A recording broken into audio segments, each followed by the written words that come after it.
C'est la dernière d'une série de 10 capsules. Donc, on débute. J'ai besoin dans mon cadran de me retrouver au départ autour de 8 heures. Je n'irai pas parallèle à 9 heures. Je vais aller à 8 heures. Puis naturellement, je devrais aller à 4 heures de l'autre côté. J'ai 3 heures ici parallèle au sol. Un petit peu plus bas, j'ai 4 heures. Ici, j'ai 8 heures. Avec mes épaules, mes bras, je m'adresse les coudes à l'intérieur.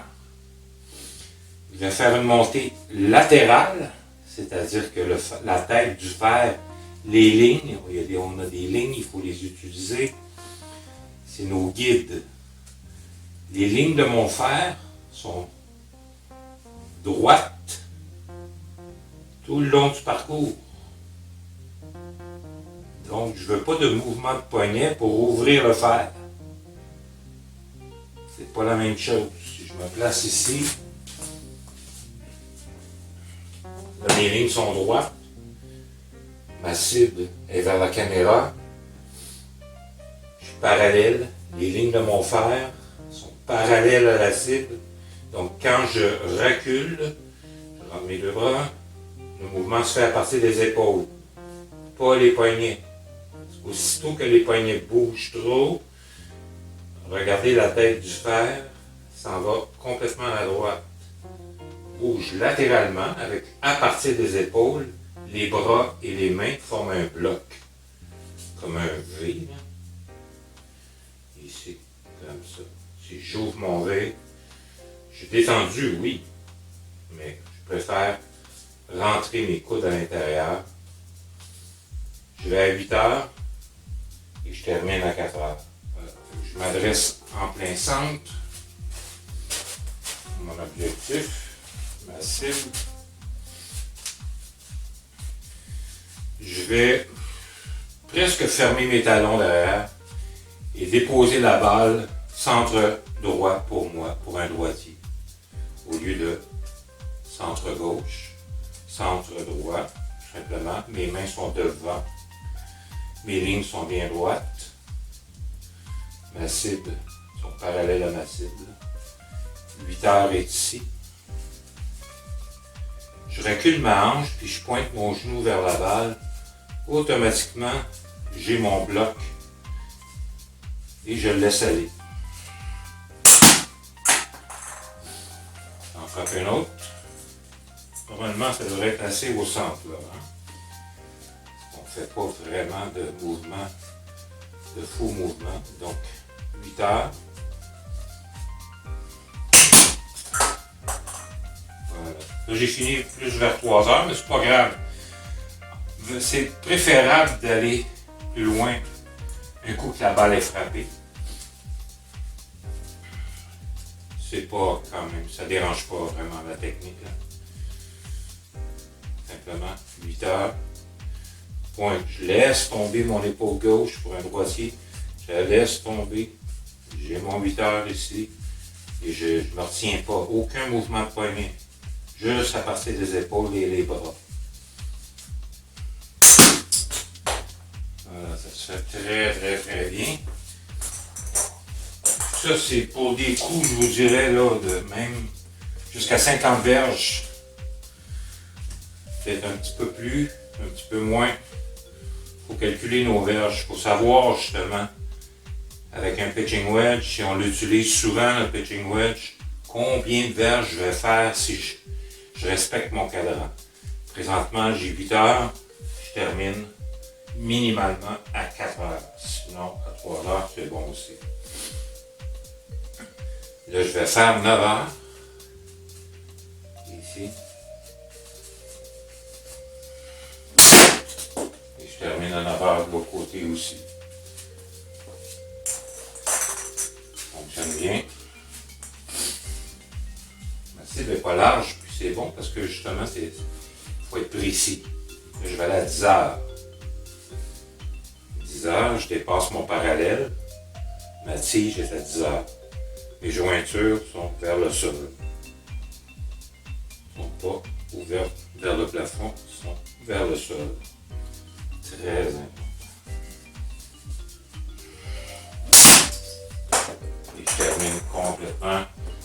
pointe, mes hanches sont tournées. Voilà. Donc,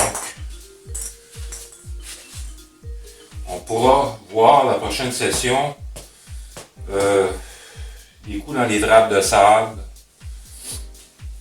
J'ai dit qu'on était pour voir le putting aussi, donc on va voir ça tantôt là, rapidement.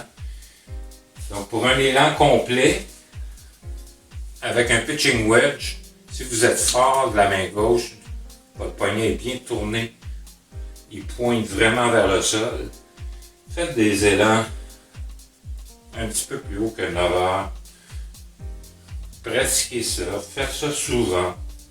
Il faut avoir comme outil dans son sac vraiment des élans qu'on sait que, toujours par rapport au cadran, on est comme bien à l'aise de l'exécuter. Donc moi, les élans 3/4 à 10 heures ici, je suis bien, je relaxe, je laisse tomber. Donc je m'en vais à 10 heures, là je vois que mes poignets sont pas bien placés, j'ai vérifié, je pointe mes jointures, aussitôt mon poignet se place bien. J'envoie mes jointures vers la caméra. Naturellement, quand ils vont arriver dans la balle, ils vont pointer vers la balle, vers le sol. C'est excellent. Les hanches, si je vais encore à 10 heures, par exemple, les hanches, le mouvement des hanches, vous pouvez pratiquer ça. Essayez d'allonger vos bras en tenant votre fer dans l'angle. Il faut que le fer pointe vers la balle. Et puis, faites juste comme vous. Tournez avec les hanches en retenant le fer derrière vous. Donc, pendant l'élan, l'idée, c'est de ne pas tourner trop vite. C'est de tourner quand on arrive parallèle au sol. Il faut que les hanches puissent tourner. Ils vont... Autrement dit, c'est comme si on se laissait tomber au même moment que la tête du bâton à l'impact sur la balle et on termine complètement, on se laisse aller. Donc les hanches ont vraiment tourné complètement, mais dans un mouvement lent, pas trop vite. On pointe, on s'assure qu'on est bien pointé vers la balle.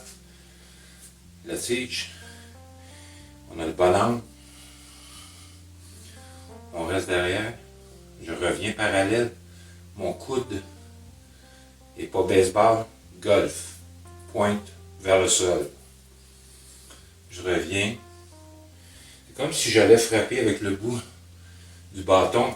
Là il pointe, il y a le bon angle, plus il descend, positionné devant mes pieds. Il va faire comme la barre qui est là ici en avant.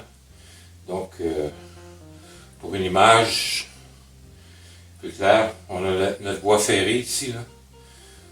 On a la rame de l'autre côté et on s'en crée une ici. Comme ça. Et si on ne tourne pas les hanches, là, on a un problème.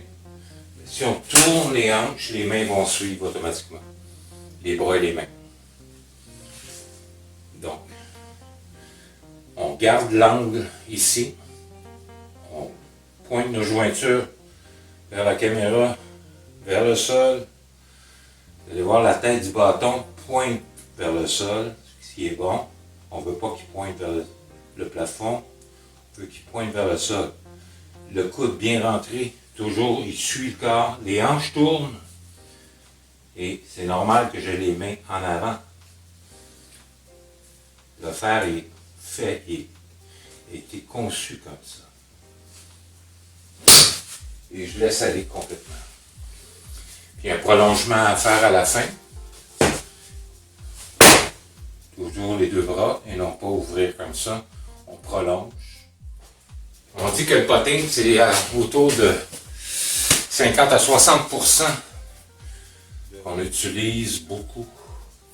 Et puis la position simple pour le putting, je vais utiliser le pied ici.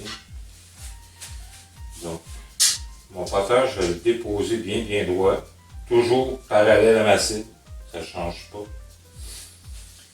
Je vais placer la balle à mon talon gauche. pour les droitiers. Mes mains, pour prendre le poteur, on peut simplement placer la main gauche avec le pouce en ligne avec la tige et faire la même chose avec la main droite.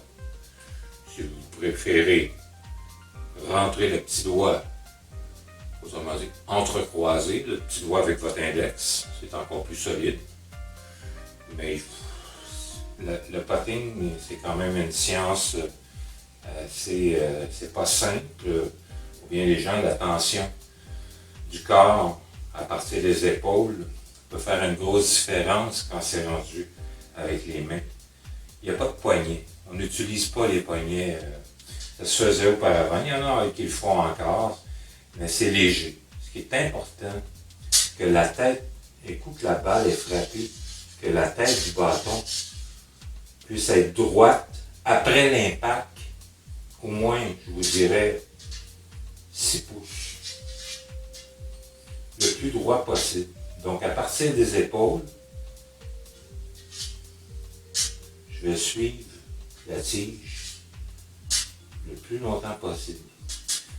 Moi, dans mon cas, pour me donner un guide, je vais prendre mon coude gauche comme ça, puis je vais l'ouvrir, je vais l'enligner vers la cible.